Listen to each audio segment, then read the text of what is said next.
on commence ce bulletin avec une exclusivité, 2 semaines d'angoisse maintenant depuis la disparition du PDG de Savoura et de son fils de 14 ans.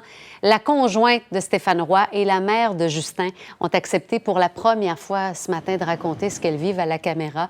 Et Karianne Bourassa, c'est vous qui les avez rencontrées, 2 femmes qui gardent espoir.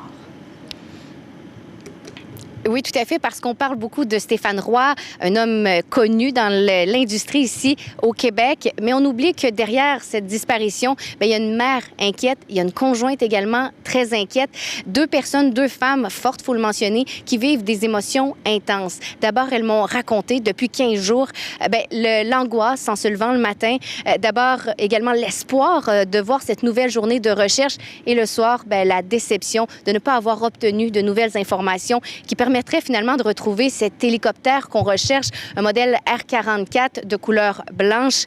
Les 2 femmes qui refusent de rester les bras croisés, elles ont activement participé aux recherches sur le terrain. Elles se sont rendues à plusieurs fois, justement à l'endroit ciblé par les policiers, le nord du parc national du Mont-Tremblant. C'est à cet endroit qu'on resserre les recherches parce que c'est là qu'a été capté pour la dernière fois le signal du téléphone cellulaire de Stéphane Roy. Et les 2 femmes nous ont parlé de Stéphane, justement, et de Justin.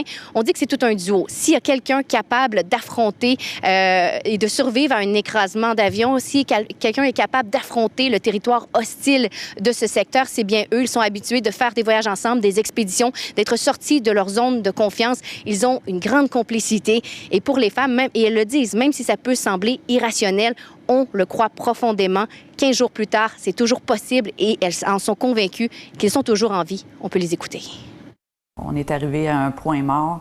Il y avait comme une genre de trail d'orignal qu'on a pris, puis à un moment donné, on a broussé chemin parce qu'on ne pouvait plus passer.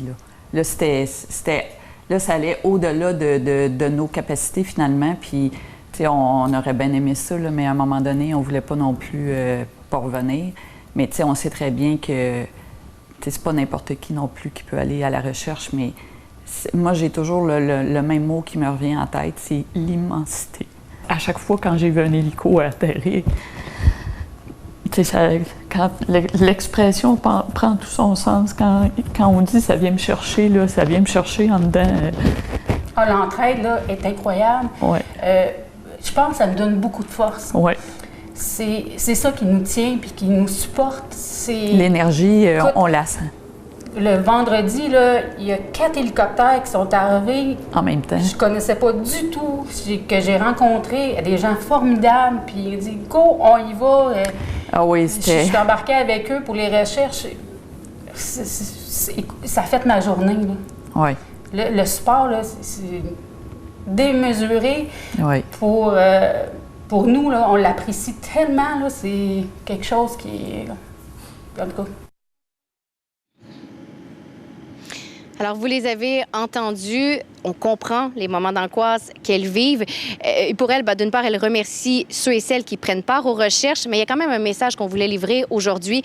Vous les avez entendus, elles sont allées sur le terrain, elles ont constaté à quel point c'est hostile et elles demandent à la ministre de la Sécurité publique de faire pression auprès de l'armée pour qu'on envoie à nouveau l'armée, pour que l'armée vienne au sol participer aux recherches. Elles souhaitent que des battues soient effectuées parce que plus le terrain se resserre, plus on a une idée de l'endroit où pourrait se trouver l'hélicoptère.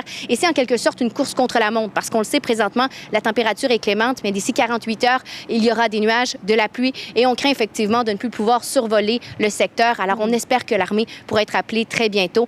Vous les avez entendus, elles ne perdent pas espoir. Justin, un passionné d'émateurs, un passionné de kart également, et son père passionné d'hélicoptère, un homme d'affaires rationnel, rigoureux. Alors, on croit qu'ensemble, ils sont toujours en vie et on espère pouvoir les retrouver le plus rapidement possible. Espérons que ce témoignage trouvera écho. Merci beaucoup, Karianne, d'avoir recueilli ces réactions.